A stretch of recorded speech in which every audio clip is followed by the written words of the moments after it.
മഴ പോയില്ലേ?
ഇറങ്ങില്ല.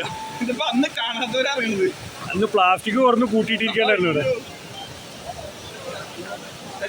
റോഡ് ബ്ലോക്കാണ്.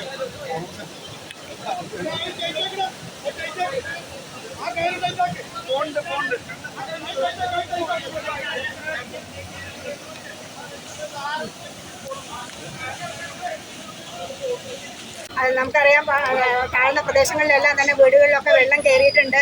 ജാഗ്രതാ നിർദ്ദേശങ്ങൾ കൊടുത്തിട്ടുണ്ട്. മാറ്റി പാർപ്പിക്കുന്നതിന് വേണ്ടിയിട്ടുള്ള എല്ലാ സൗകര്യങ്ങളും നമ്മൾ ഒരുക്കിയിട്ടുണ്ട്. വെള്ളം കയറിയ വീടുകളിൽ നിന്ന് ജനങ്ങളെ ഒഴിപ്പിക്കുന്നതിനുള്ള പട്ടാമ്പി ഗവൺമെൻറ് ഹൈസ്കൂളിൽ നമ്മളൊരു ക്യാമ്പ് സജ്ജമാക്കിയിട്ടുണ്ട്. ആവശ്യമാണെങ്കിൽ അത് തുറന്ന് പ്രവർത്തിച്ച് എല്ലാ സഹായങ്ങളും ജനങ്ങൾക്ക് നൽകുന്നതാണ്. ഇപ്പോൾ നമ്പറം ഭാഗത്തുമാണ് വീടുകളിൽ വെള്ളം കയറിയിട്ടുള്ളത്. അവരെ ഒഴിപ്പിക്കുന്നതിന് വേണ്ടിയിട്ടുള്ള നമ്മുടെ വില്ലേജ് ഓഫീസറും അടക്കം തഹസിൽദാരടക്കം എല്ലാ ഉദ്യോഗസ്ഥരും അവിടെ എത്തി നിർദ്ദേശങ്ങൾ പാലിച്ചിട്ടുണ്ട്. അതോടൊപ്പം തന്നെ നമുക്കറിയാം, സ്കൂളൊക്കെ അവധി പ്രഖ്യാപിച്ചതിനാൽ കുട്ടികളെല്ലാം തന്നെ വെള്ളക്കെട്ടുകൾ കാണാനും സാധ്യതയുണ്ട്, പോകാൻ സാധ്യതയുണ്ട്. അവിടെയൊക്കെ മുതിർന്നവർ കർശന നിർദ്ദേശം നൽകി വീടുകളിൽ തന്നെ ഇരുത്തണം. ആളുകൾ വെള്ളക്കെട്ടുള്ള സ്ഥലങ്ങൾ കാണാൻ തടിച്ചുകൂടുകയാണ്. ഇപ്പോൾ നമുക്കറിയാം, പട്ടാമ്പി പുഴയുടെ ഭാഗത്ത് തന്നെ ആളുകൾ തടിച്ചുകൂടുകയാണ്. അപകടങ്ങൾ കൂടുതൽ സംഭവിക്കാൻ സാധ്യതയുണ്ട്. അതുകൊണ്ട് തന്നെ എല്ലാവരും ജാഗ്രത പാലിച്ചുകൊണ്ടായിരിക്കണം പുറത്തിറങ്ങേണ്ടത്. ജനങ്ങൾക്ക് വേണ്ടുന്ന എല്ലാ നിർദ്ദേശങ്ങളും നഗരസഭ ഒരുക്കിയിട്ടുണ്ട്. അതേപോലെ തന്നെ തഹസിൽദാര്, പോലീസുകാർ, ഫയർഫോഴ്സ് എല്ലാവരും കർശന നിലപാടുകളാണ് സ്വീകരിച്ചിട്ടുള്ളത്. ജനങ്ങൾ അത് തീർച്ചയായും പാലിക്കണം എന്നാണ് പറയാനുള്ളത്.